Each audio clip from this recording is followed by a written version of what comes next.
I was pulling up at Katie's house now, and I was so excited. I'd been talking to her on this dating app for weeks, and I was finally going to see her after driving like 3 hours, but it was all going to be so worth it. It was pretty late, but she said she was up and waiting for me. I got out of my car, and first I kind of thought her house looked really old and dirty. It wasn't where I'd pictured someone like her to live, but there could be tons of reasons for that, I thought as I knocked on the door. But when some older dude answered was when I became more suspicious. Katie said she lived alone. He looked rough and quite scary. I asked if Katie was home, and he said yes, she's upstairs.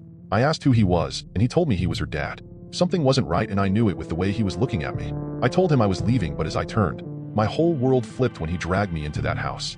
He said I was going nowhere, and I was to calmly walk down to the basement. I was terrified and I ran from him immediately, so grateful that his back door was open as I escaped. I hopped a fence, and he tried to chase me, but I was too fast. I left my car and hurried all the way to the nearest cop station. That man had used the dating site to lure me into God knows what horror. I can't begin to imagine what would have happened to me if that door had been locked.